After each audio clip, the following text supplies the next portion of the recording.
What is up, tube users, and welcome back to another episode of Z2A.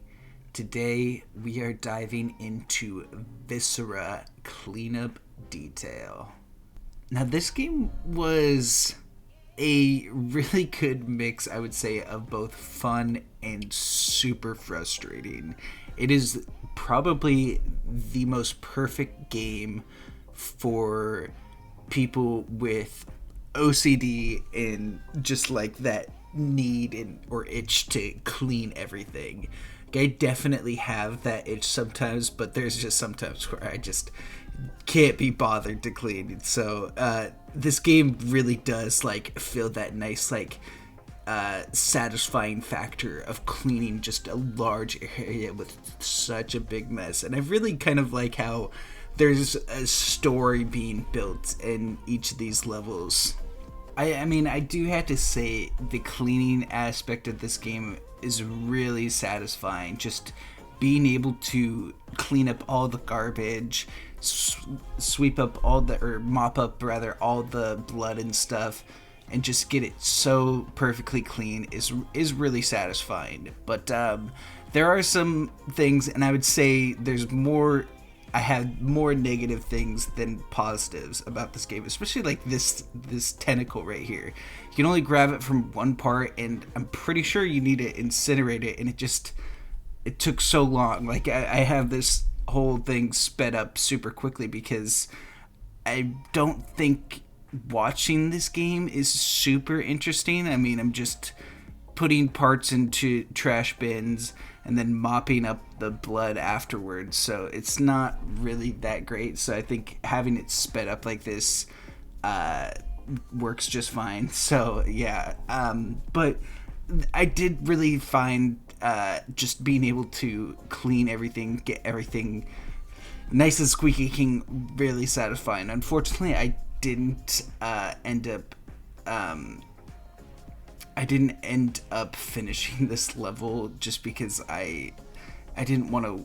I'll get into why in a little bit, because I want to go over the positives of this game, and I really think that this game does have a really good cleaning satisfaction to it, kind of like a pressure washer simulator, just how satisfying that is to play and stuff like that. So I really think they nailed that aspect. And I mean, I guess I should go over what the idea of the game is. Is basically you are contracted to be like a cleanup detail, and you're going into these places, cleaning up everything and just leaving no evidence of what had happened here. And I mean, for the most part, it's pretty gory. I mean, obviously there's no like shooting or anything. I mean, I guess there is some like turrets and stuff you have to watch out for, but those are in the more difficult levels, so I didn't have to really watch out for them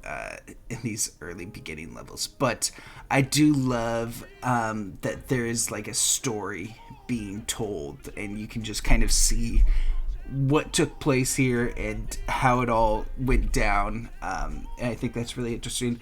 There's also most of the humans. I didn't see any for the aliens in this level, but most of the humans have like USB chips that give their identity and kind of like a background of who they were and stuff like that. So I really do think that's kind of cool that each of these levels does tell a story that you're just kind of washing away, as it were. So it's really cool to see that.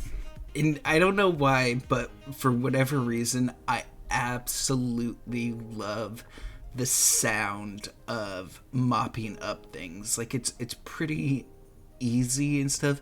There are some things I don't like about it, and we'll get into the stuff I don't like in a minute. But the sound and the I don't know if it's the design or just how it works of cleaning up and mopping up areas is probably the most satisfying. Obviously, the cleanup is like picking up garbage and stuff. It's it's just picking up garbage. There's not really much else to it. But it is satisfying to get a room completely clean. But I just love mopping. Mopping was definitely my favorite part of this game, and it's definitely like if there was more mopping, if there was just mopping, I would definitely do a level of that because that's the most fun. And I really think that this game is like one of the most perfect games to play with friends because I mean you just have all these chores that you have to do, and it's definitely easier to get them done with friends. Each person has a job, and it makes it easier. I feel like this game was built for co-op rather than solo play because nothing's different. I don't believe like things change with how many people there are playing a level. I think there's just as much junk, just as much blood to clean up in solo rather than co-op. So it's definitely better to play with friends. And I mean, it's a simple game, right? It's just clean up the stuff. There's not much to it. So, I mean, a lot of people can enjoy it. I mean, you have to, it's a niche, right? You kind of have to enjoy the just cleaning in general, which, I mean, is sort of niche in that regard. But I had a lot of fun with this game. But yeah, playing solo was rough, I would have to say. I don't think I would want to play this game solo again, but I have played it with friends before, and it's definitely a lot of fun playing with friends. But now that we've gone over, I would say, most of the good of this game, I gotta get into some of the bad, because I did not end up finishing this level, and I think part of it is because I was playing solo, right? I mean, it's just not as fun, it's more tedious and stuff, so it's definitely, I mean, it's not me, because I wanted to, this is a Z to A, right? So this was the next game on the list. I just wanted to get it done. I mean, I could have waited for friends, but I just wanted to play it, test it out again, because it's been a hot minute since I played this game with friends. So, yeah, I just wanted to try it out again, and it is fun, but it's definitely better with friends.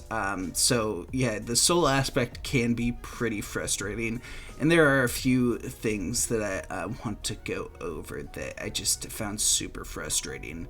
One of them being just how tedious it is playing solo. I mean, just, there's not much to it, you know, just grab the junk, mop up the stuff, and it just kind of gets repetitive pretty quickly.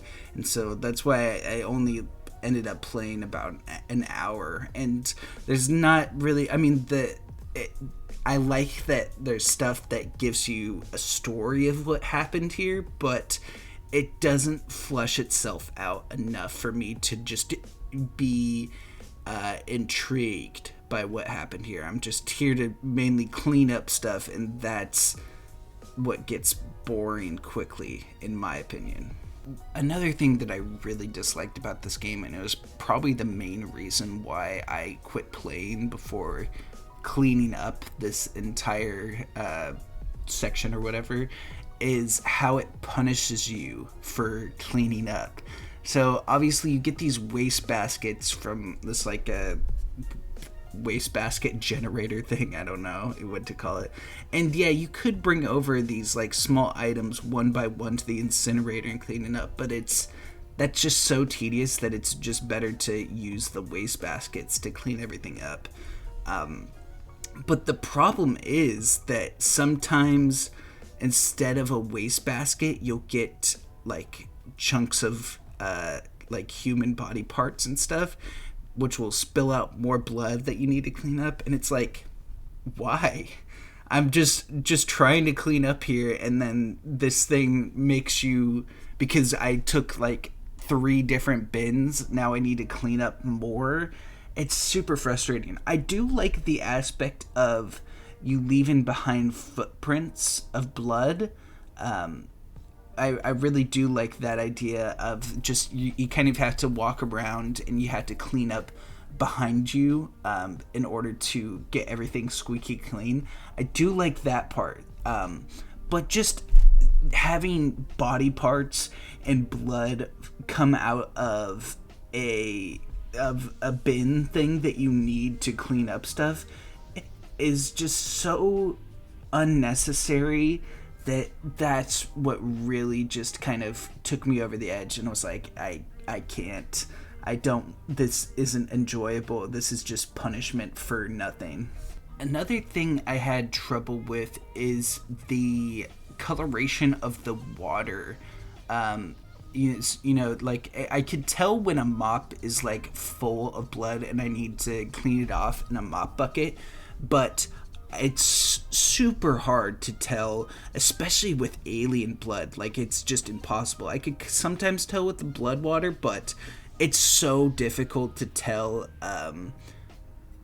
how much, like, if the water is clean enough for me to clean it off. I would just have to like try and get my bloody mop, like just put it in the water a couple of times to just verify that I can't clean it up, and it is kind of annoying. I just wish they would give it a heavier coloration, just so I know that, oh, okay, this bucket is completely dirty now and I need to go incinerate it. And the last thing I had trouble with is how janky the physics can be. I mean, sometimes I would just gently place down a water bucket and it would just splash and pour out all the water, and it's like, oh my god, I gotta get another water bucket kind of thing. And it just gets super annoying. And like, if you're carrying like a big garbage bag full of stuff, sometimes you'll just knock on something and everything will spill out, and it gets really frustrating to have to clean up all the time. And I just at some point I'm just like, this isn't fun. I'm getting punished for nothing, and it just gets super tedious. But I would say overall I did enjoy playing this game, even though I didn't finish the level, just because, I mean, I played for an hour and it just got tedious. It's definitely not a game to play solo. I would highly recommend playing this game with friends, because it is a lot more fun when each of you has a job and each of you is working towards the same common goal. But anyways, I hope you guys enjoyed. Make sure to leave a like if you did, comment, subscribe, and I'll catch you in the next one. Peace.